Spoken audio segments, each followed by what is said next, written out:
Salut et bienvenue sur ma chaîne Rendez-vous Livresque.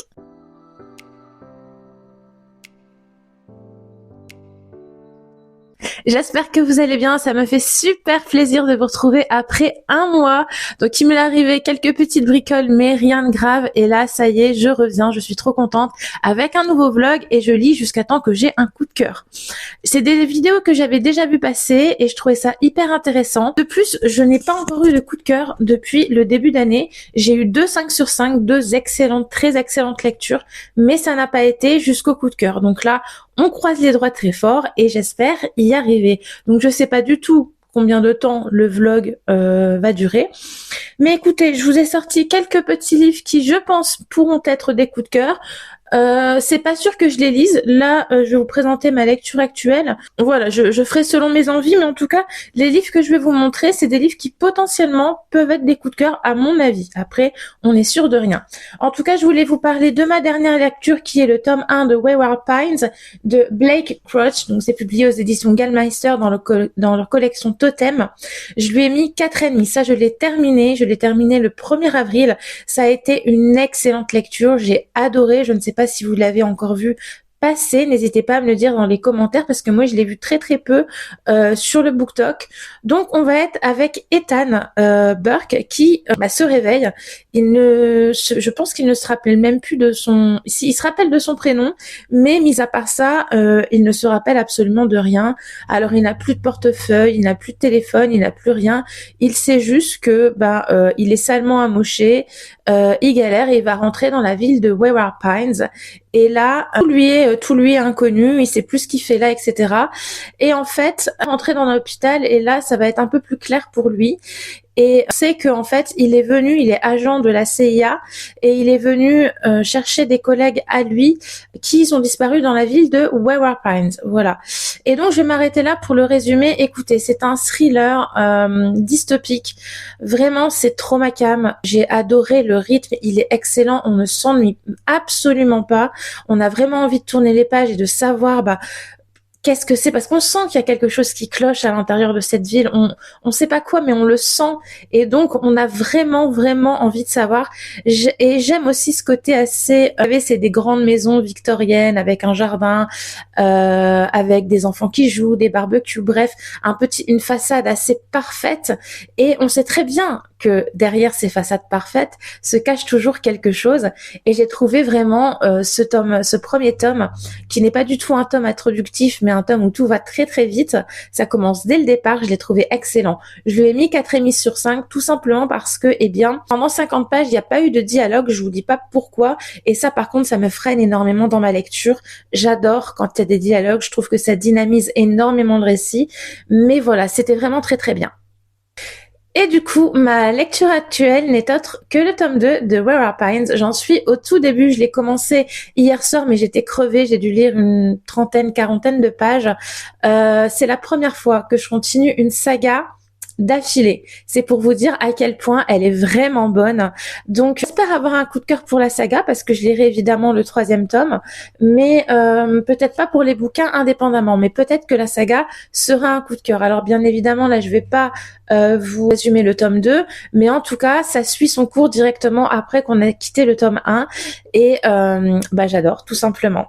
Alors les petits livres que je me suis sortis de ma palle parce que je me suis fait une pile à lire pour le mois d'avril. J'ai sorti Nous qui avons connu Solange de Marie Vareille, son dernier bouquin. Et écoutez, moi Marie Vareille, j'adore.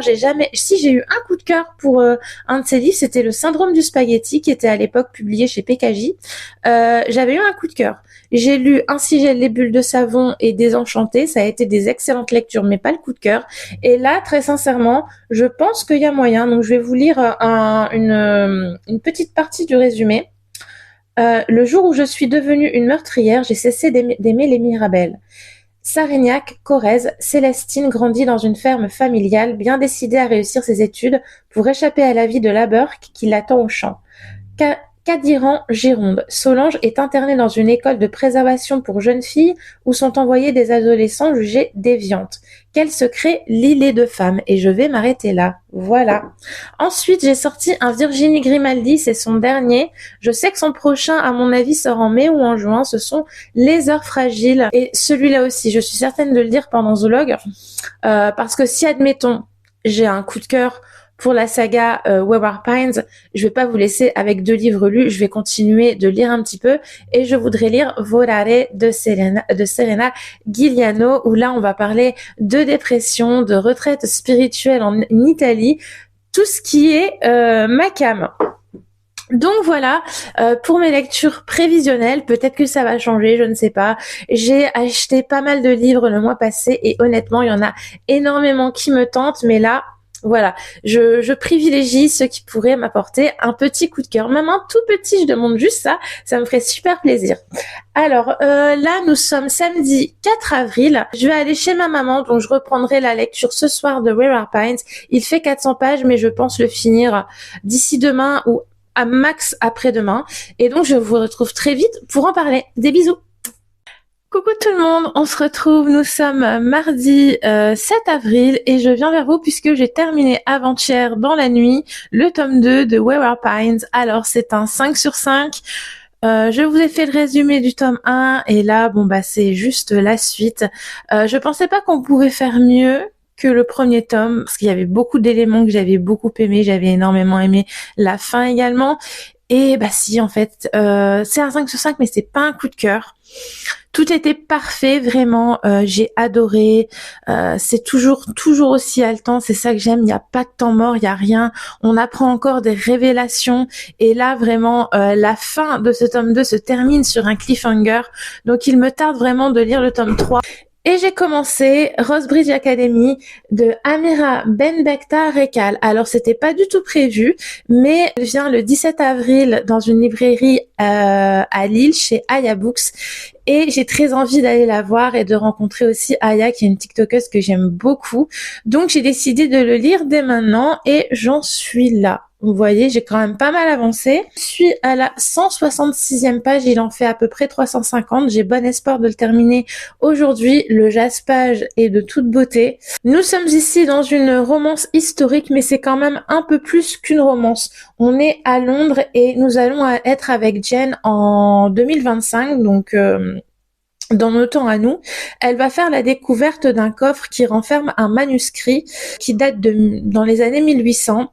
Elle va en parler à son amie Zayn, puisque tous les deux sont de grands passionnés de la littérature, et en fait il s'avère que ce manuscrit c'est toute l'histoire de Rosewood Academy, comment cette université a été construite, et là dans les années 1800, notamment 1804, on va faire la connaissance d'Hélène. Hélène est née et la fille des Cavendish, sauf que au tout début du roman on est à l'accouchement de Lady Cavendish. Elle et son mari s'attendent à avoir un fils puisqu'ils ont eu 2 filles. Ils veulent absolument un héritier, sauf qu'ils vont avoir une fille. Et ce qu'ils vont faire, en fait, c'est quand même la garder. Seulement, ils vont faire d'elle leur servante. Hélène va la prendre quelques temps après. Et elle mène une vie extrêmement difficile. Cavendish vraiment lui font la misère. Elle s'entend bien avec ses sœurs, mais sa vie est vraiment très très dure. Elle va faire la rencontre de James, qui est un aristocrate, des parents très fortunés, etc. Et il va se rapprocher d'elle et il va lui apprendre à lire. Donc c'est un roman extrêmement féministe qui explore la condition de la femme dans les années 1800. C'est extrêmement intéressant. On est beaucoup plus dans les années 1800 qu'en 2025. Ça ne me dérange pas du tout, même si j'avais pas forcément envie sur le moment de lire une romance historique. Mais écoutez, j'aime beaucoup, j'aime vraiment vraiment beaucoup. Je ne pense pas que ce sera un coup de cœur, mais en tout cas ce sera une excellente lecture. Mais de toute façon je reviendrai vers vous, j'espère demain, puisque je voudrais l'avoir terminé pour demain, ce soir du moins. Je suis très très enthousiaste quand même de lire ce roman. J'ai mis des post-it là, c'est pas parce que je veux les laisser, je mets pas de post-it sur quand il y a des jolis pages pages, mais c'est parce que j'ai des troubles de l'attention et donc bah là j'en mets en fait à peu près tous les 30-50 pages. Comme ça me permet de lire sans m'arrêter, de me fixer un objectif et de pas voilà faire 36 000 trucs en même temps et du coup de pas avancer dans ma lecture. Donc c'en est tout pour aujourd'hui. Je vais vous montrer quelques images un peu intéressantes de ce que je fais dans la journée. Aujourd'hui, j'étais censée faire le ménage de tout le bas, mais honnêtement, je pense pas que je vais le faire. Je le ferai un autre jour. Je vous ferai montrer tout ça. Demain, je vais faire des courses. Voilà, je veux montrer un peu plus de ma vie dans le vlog, donc vous aurez des petites parties où genre je vais mettre un petit peu de musique derrière avec des vidéos de ce que je fais, etc. Enfin, j'espère que ça va vous plaire. N'hésitez pas à me le dire dans les commentaires. Sur ce, moi je vous laisse et je vous dis très probablement à demain.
à maintenir le cap à sa suite.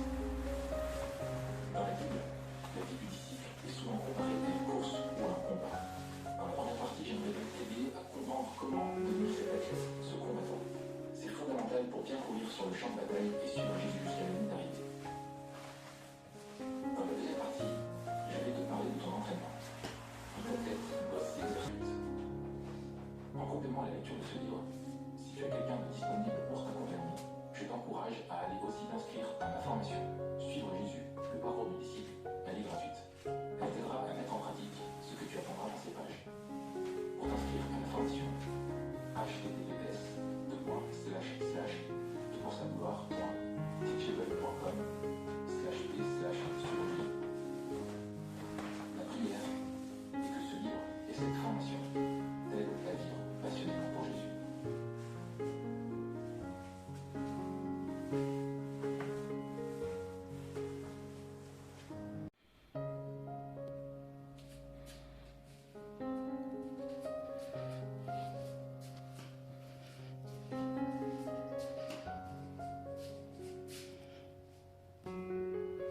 Et recoucou, on se retrouve quelques jours plus tard. Je ne vous ai pas pris avant parce que j'ai été bien occupée.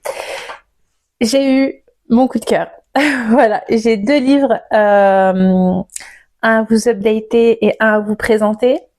Le coup de cœur, et alors oui, non, je voulais vous préciser que j'ai visionné les rushs que j'avais déjà tourné et je vais essayer de couper ça au montage que je fais et je bug énormément à toutes mes phrases. Il y a un ou quoi, je déteste vraiment, ça m'horripile. Je vais essayer de les couper au montage. Auquel cas j'y arrive pas, j'en suis désolée. Je vais vraiment faire attention à ma façon de parler en fait parce que rien que là j'ai envie de le dire. Mais je trouve ça très stressant en fait, je m'en rendais pas du tout compte, donc voilà, je vais essayer de le faire au montage.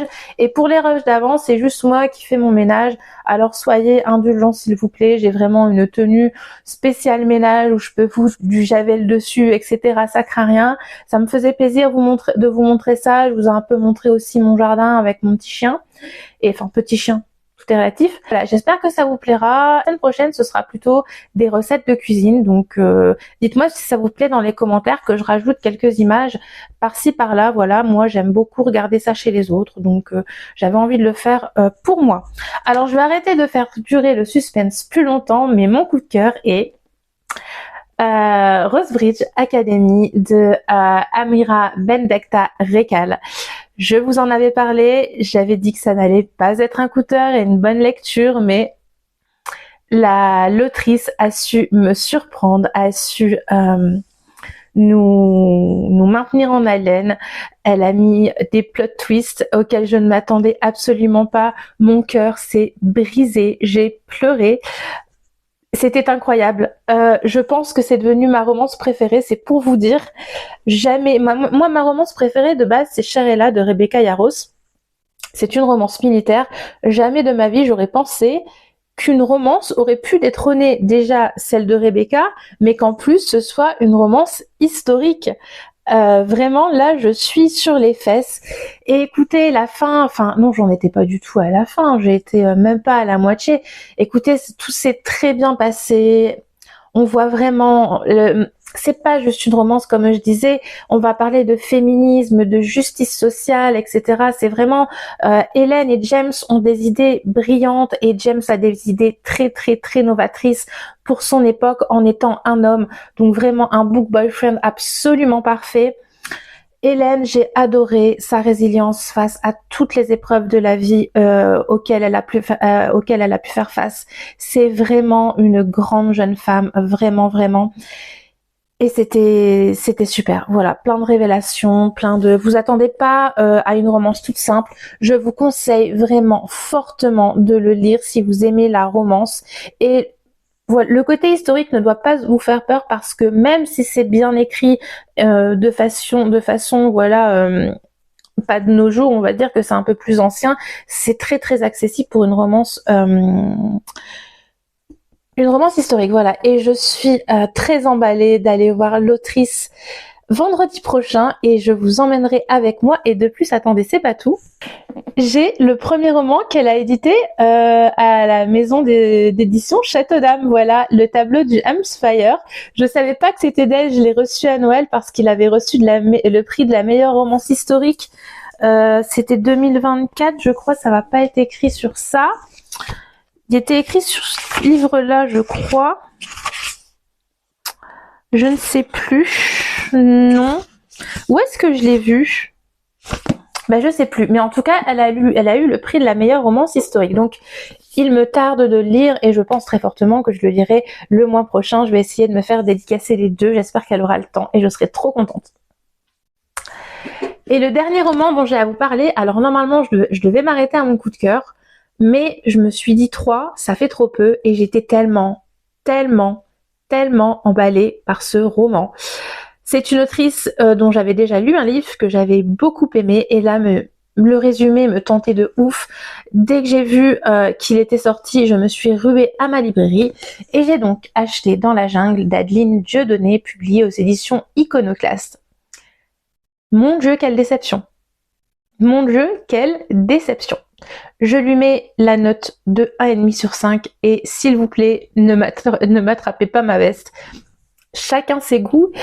Et alors, le pitch de départ, je l'ai acheté spécialement pour ça. Bon, déjà parce que c'est Adeline Dieudonné, mais parce que le pitch me tentait énormément. On va parler de familicide. Tout ce qu'on sait, c'est qu'en fait, on est dans une famille bourgeoise et que le mari va péter un câble et va tuer sa femme et ses 2 enfants. Donc ça, on sait, c'est le pitch de départ. Donc on le sait dès le début, et le début, je vais vous spoiler les 2-3 premières pages, ça se passe chez le notaire avec les parents de monsieur et de madame. Donc voilà, on sait qu'ils sont morts et voilà. Et donc on va remonter dans les années où elle est quand même assez jeune, Aurélie. Voilà, on va remonter en mars 2007 jusqu'en 2024, je pense, 2025, je ne sais plus. Enfin bref, ils ont eu... on va raconter comment vous expliquer ce livre en fait? Comment vous l'expliquer? On va parler de tout, sauf de la relation entre Aurélie et... c'est comment déjà son prénom? Et Arnaud. On va parler de la vie des gens qu'ils rencontrent, on va parler de la vie de leurs parents. Disons que chaque chapitre, on rencontre des nouvelles personnes qu'on va voir une seule fois, et Adeline Dieudonné va nous faire des pages et des pages sur cette personne qu'on ne va plus jamais revoir.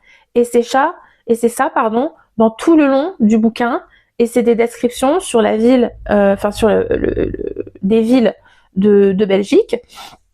Donc ça encore, ça aurait pu être intéressant d'être bien dans le contexte, d'être bien dans les descriptions, sauf que ce n'est que ça. On a quelques passages, sans mentir, on a grand des maximum 4 passages où on voit que le comportement d'Arnaud n'est pas normal, et ça, sincèrement, on le voit que très tard pendant le roman. On le voit une petite fois au début du roman, mais après c'est tout.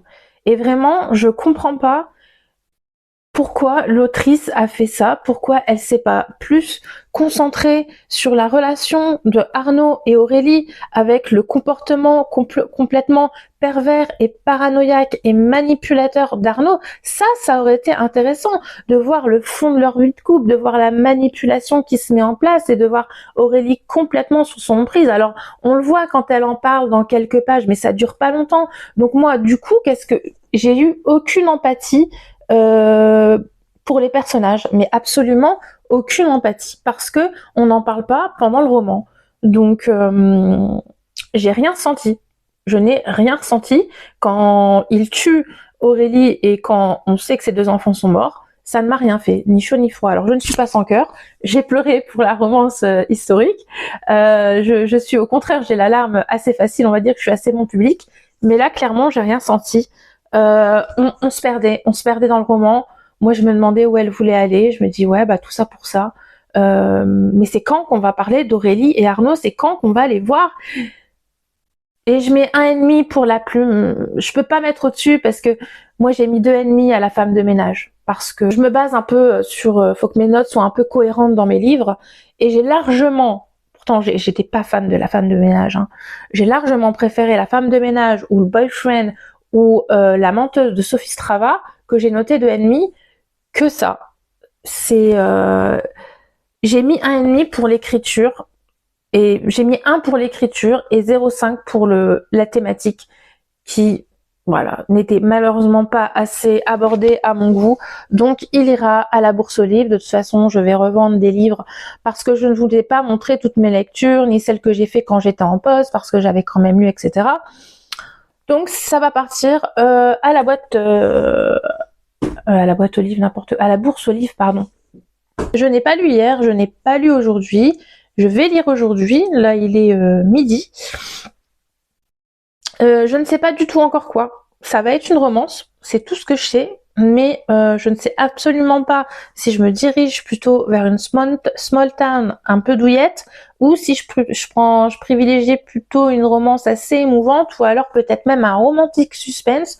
Je ne sais pas, ça va être la surprise dans le prochain vlog et j'ai commandé des livres, donc autant vous dire que vous aurez un petit boucol de qualité au prochain vlog. Donc, dorénavant, pour mettre les choses au clair, les vidéos sortiront le mercredi à 9h du matin. J'ai changé d'avis, j'essaye de tester un petit peu parce que je vois que vraiment mes vidéos ne sont absolument pas mises en avant du tout, c'est pas évident, c'est un peu décourageant. Donc j'essaye de tester des petits trucs, de voir si je publie tel jour, est-ce que ça me rapportera un peu plus de vues.